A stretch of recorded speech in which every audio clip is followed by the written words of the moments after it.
Good morning, I'm Ray Carnicelli with NorthFloridaLacrosse.com, and I'm on the beautiful campus of Jacksonville University with the head men's lacrosse coach, Guy Van Arsdale. Guy, great to see you again. Good to see you. So here we are again in the fall, getting ready for a busy fall season. Can you walk through your schedule for the fall right now? Well, we do it a little differently than most people in Division I, just because the weather allows us to. We take that first 5 weeks of school and we're doing our running and conditioning 3-4 times a week in the weight room. We do individual skill sessions, smaller groups, anywhere from 4 to 8. And that's what's going on here this morning? That's what we're doing this morning. And get a chance for kind of freshmen in that first 5 weeks to really get acclimated to being at college, being away from home for the first time. Team kind of come together to mesh and learn about each other and form some bonding relationships.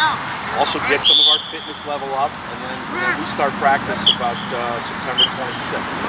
It's a week from tomorrow. So by that time, everybody's really hungry for it and ready to go. And I know we're anxious to see them all together and the new edition and that type of stuff. So, but it works out really well for us in terms of guys acclimating, be prepared. And we're able to do some things in individuals that sets up what we want to do as a team, so that in individual shooting sessions you may be running through facets of your offense, so that when we put the offense in, when we first start that first weekend, it's familiar to them already because they've been going through some of these motions and sets. Do you have a feel for the guys' preparation level at this point and their conditioning level? Are you happy with what you've seen so far? We're very happy. We did some testing when they first came in, and guys came back, and this being the third year we're here, this is by far the most fit that we've had the group return, and guys making gains in strength and things like that, so that it's obvious that as a group they did good work when they were away from campus this summer. So you're doing some individual training, some conditioning, team practices to follow. Are there any scrimmages or group settings where the fans can come out and watch coming up this fall? Well, at this point, we don't have any outside scrimmages set. We're going to do a green and white game during homecoming weekend here in J.U., which I think is October 26th or 27th, somewhere in there. We'll do a green and white game, and we're actually going to have a dinner that night, which we will actually sell tickets to. It's going to be our face-off dinner.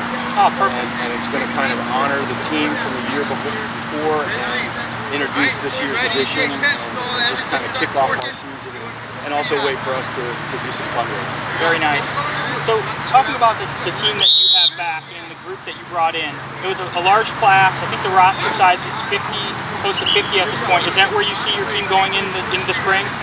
Yeah, I think who we have is who we are, and I think it's I don't see that changing from our perspective. So I think it may be a little bit large, but we feel like everybody there has a good reason to be there. As far as the naming of captains in that process, have you named captains yet, or can you talk to us about the process? Because leadership is going to be a key for this team, internal leadership. It is, and I've already been meeting with the seniors on a regular basis, and we tell our seniors that no team is not going to be any better than its captain. Captains will determine how good a team we are, and the seniors in general. And so we don't worry about the captains per se right away. We go through the fall and kind of because we want the freshmen who are part of this team to have a say in who's going to help lead them, because they're every bit as much a part of the team as a sophomore, junior, or senior.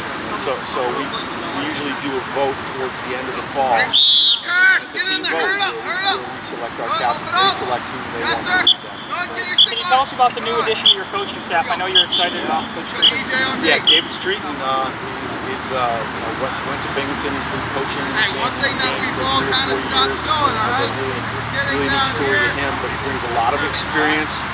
He's the son of a lacrosse coach. His dad won state championships in New York State. Coached at Point East High School for 30-something years. And so he's grown up around it and been involved in the game.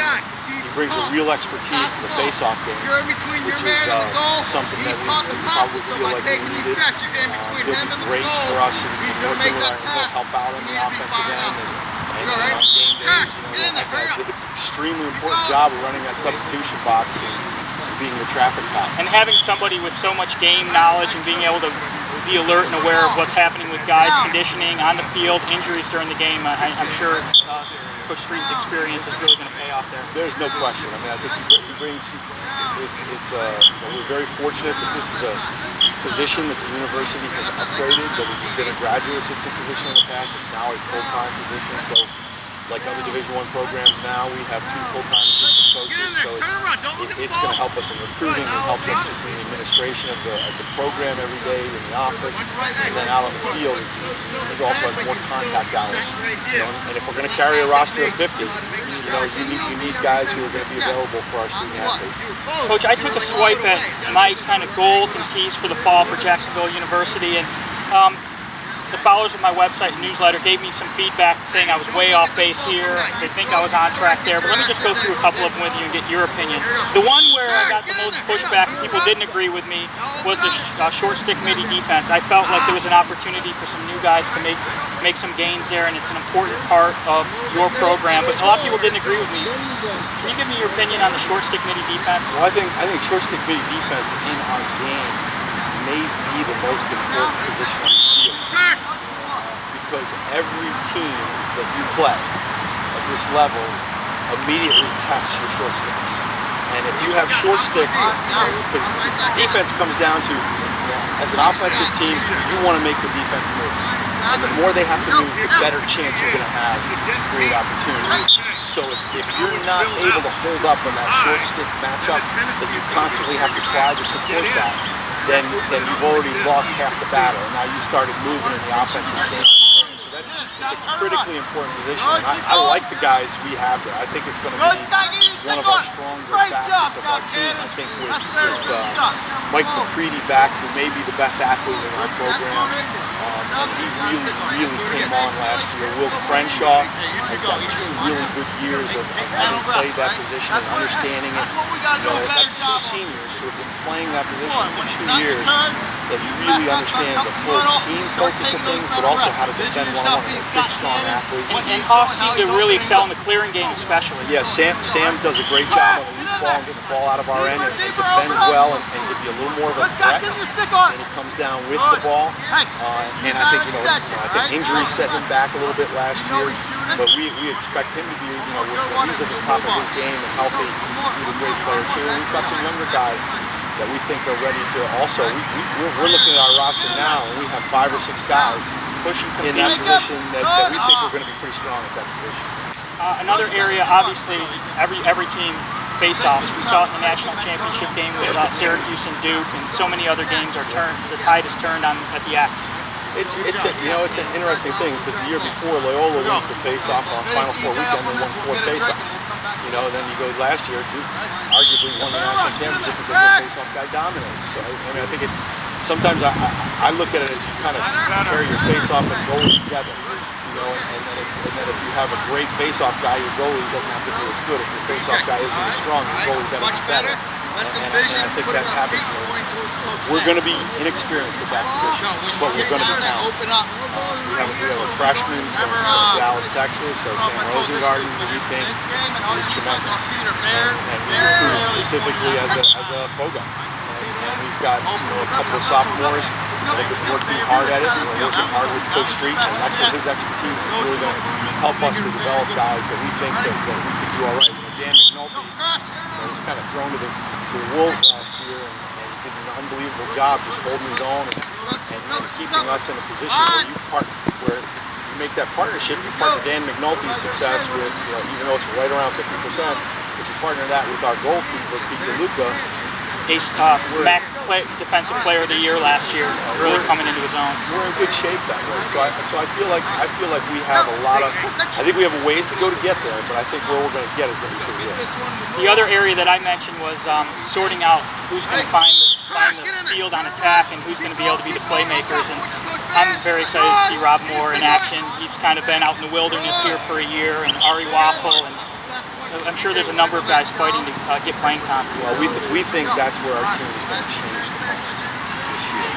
We had the past couple of years, I think we've had attackmen whose the best part of their game was catching and finishing, but we didn't have any dodgers per se, or guys who really felt comfortable carrying the ball.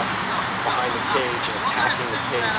That's a part of the game I love. I love seeing that physical and attack. you have to have it. And I think, you know, with Rob Moore, Rob is a tremendous dodger. He's a great shooter, athlete. You know, he may be our best offensive player when it's all said and done this year. And I think he's got a chance to be very, very good. We've got, you know, Ari is Ari. He's creative and will have his moments, but we've got. That midfield is deep too. Yeah. Well, also at attack, we've got some new guys that are Duncan Clancy, who is actually a 5th year and he's a transfer. He's in grad school here and played at Rutgers. He's interested. He was injured at Rutgers last year. He was their leading scorer the 2 years previous, and you know, he's a 6'2", 215-pound attackman who carries the ball and can attack the cage. A very good athlete. Freshman from Canada, Chase McIntyre, is 6'5", 215, and is very, very talented, and is kind of a little bit different. You know, most people in America, when they hear Canadian attackman, they think the guy who's going to stand in front of the goal, catch and shoot. And Chase is way more than that. He carries the ball well, he can pass well. He's an all-around player. He played at the whole academy with Brody Merrill and Merrick Thompson, and did a great job with those guys. Did a great job developing him as a field attacker. So I think we're very excited about what he brings to the table. The other area we touched on it in my keys for the fall was leadership, and we did talk about that. What other areas do you see as keys, evaluation points for the fall for you? I mean, I think there's a couple things. I think it's you know, one of the things we've got to get better at is we've got to shoot the ball better. I think we need to improve our range. I don't think, you know, we were a team that had to work hard to get shots in the margin in because we just didn't have a lot of range. And I think we need to get to the point where we're dangerous from 13 and 14 yards or time of doing that we have guys and multiple guys that can hit those types of shots so that we can really spread a defense out. I think that's something we're going to be looking to do, and I think it's going to be, a lot of this will be because we're going to be so freshman sophomore heavy in terms of the roster. It's those guys coming together, assimilating all this information, and being able to be disciplined in how they execute. Going into the new conference, first year of the ASUN, and this is a different world for lacrosse. You get a team like Richmond, Furman, High Point, Mercer. These aren't new I mean, they're new programs, but the talent level is nowhere can be considered new. No, not at all. Coaching. Yeah, I think with the investments that those programs have made, they've come in as first-year programs probably in different ways than any first-year programs have ever come in terms of their capital outlay and the way that they've approached starting the program. They're hitting the ground full force and fully funded, and I think that makes a big difference. And I think they're going to, you know, they have great players already, and all of them have gotten transfers in and everything. So I think our conference is going to be really exciting, and it's going to be, you know, probably every bit as crazy as the MAC was. One question that I had, wanted to make sure to ask you, do you think that Jacksonville University could win the ASUN without a significant contribution from freshmen? Crash, get in there. Hurry up. I think we're going to have our freshmen are going to have to, in some key areas, going to have to step up and play well. And I think, I don't know that any team wins championships without freshmen contributing in some level or another in a significant way. But I think we're going to have, and the good news is that we feel that this class we have, this freshman class, is a class that we were actually able to recruit and work on from the time we got here. So because as you know, recruiting is a 2-3 year process now. You know, we're already done with recruits coming for the next fall, and we're halfway done with kids who are in their junior year. And so it's a long time. So we felt like we were able to really go out and target guys and get guys we want. So we think we believe there's a lot of talent there. It'll be a matter of what those guys do with their talent and how they assimilate at this level. And guys like Dakota Rowland, to see if they can make that jump from not being comfortable on the field and being significant contributors. I just think of him as a potential star. We have exceedingly high expectations for Dakota. I think that he's worked so hard and has so many talents and skills and has just an unbelievable work ethic that I would be surprised if he doesn't have a tremendous year. So we kind of have the fall laid out with your schedule. We'll post information on your scrimmage game and on the dinner and other opportunities. When can we expect to see the schedule? Probably we're just trying to finalize all the game times. We don't have all the contracts aren't finalized. We have a verbal commitments in all our games, but it's shaping up to be certainly the most ambitious schedule since I've been here. And obviously the Moe's Classic is the, kind of like the Daytona 500 is for NASCAR. It kicks off the season in a big way. Yeah, and we can talk about that a little bit. The Moe's Classic, we have the teams committed to that. One of the exciting things is that's going to be, I think it's Sunday, February 15th or 16th, whichever that Sunday is that weekend. And the games have moved into prime time with NBC Sports Network. The first game will be at 7, and that will probably be Jacksonville versus Notre Dame. And the second game will be Ohio State versus UMass. Oh wow, very nice. So it's kind of a neat go with that. So we're pretty excited about that. Well, great. Going through and talking about the players, we didn't mention Peter DeLuca and Curtis and Archer. It's hard to just name guys because there's so many of them, and the middies with Wirtz and Igo and Goldman and so many others. Just talking about it gets me excited to see these guys on the field. You have to be so thrilled. We are excited. We feel like that kids in this program and our assistant coaches and things have worked so hard the last 2 years to really kind of get us to the point we're at right now. We really feel like we're ready to do some significant things in terms of, and I don't know that it'll pan out in results. I think we're going to play better lacrosse than we've ever played. And I think we're going to put a better team on the field than we've ever been. But the schedule we're playing, who knows how that's going to turn. Well, Coach, I appreciate the time as always. I'll let you get back to the work here on the field. And for everyone out there, stay tuned to NorthFloridaLacrosse.com for all the information on Jacksonville University Lacrosse. Thanks, Coach. Appreciate it.